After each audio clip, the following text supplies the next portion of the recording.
Donc, rebonjour à tous et à toutes. Donc, ça, c'est la deuxième partie de la première vidéo sur le crédit. Donc, je vous rappelle, dans la première partie, on a défini c'était quoi le crédit, on a défini c'était quoi l'intérêt, on a défini c'était quoi les critères d'admissibilité lorsque vous avez recours au crédit. Je vous rappelle que le crédit, c'est une somme d'argent qui vous est prêtée par une banque, par des compagnies pour que vous puissiez consommer. Il y a des avantages et des inconvénients à recourir au crédit, donc à utiliser du crédit, à utiliser de l'argent prêté. Le premier avantage, c'est que vous pouvez faire des gros achats. Vous pouvez acheter une voiture, un réfrigérateur, un Xbox, une PlayStation 4 et étaler les paiements de ceux-ci. Donc, par exemple, si vous avez recours au crédit pour acheter une voiture, ben, vous pouvez payer votre voiture en 3 ans, 4 ans, 5 ans. Si vous n'avez pas l'argent disponible, la voiture coûte 25 000 vous n'avez pas les 25 000 vous pouvez le mettre sur votre carte de crédit ou vous pouvez vous faire prêter de l'argent par la banque pour acheter la voiture, puis vous pouvez rembourser graduellement, petit peu par petit peu, le montant de votre prêt d'argent, de votre crédit.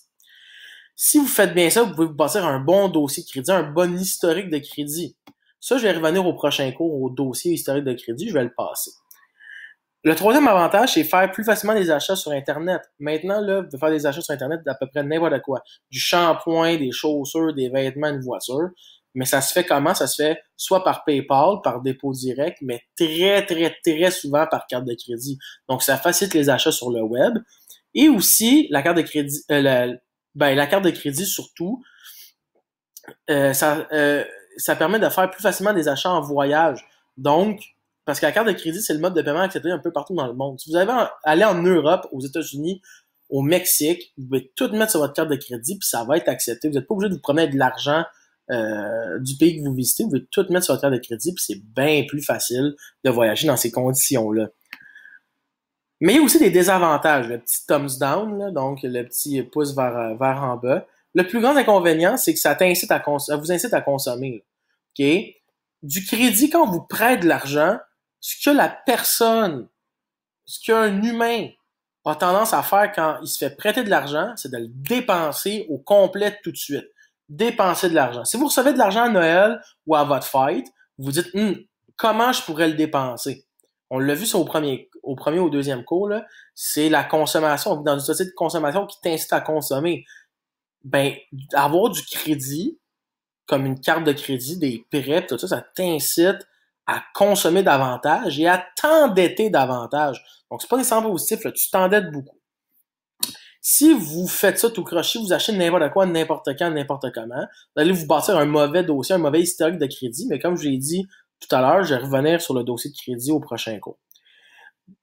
Autre gros désavantage, c'est que vous allez devoir payer de l'intérêt sur les soldes impayés.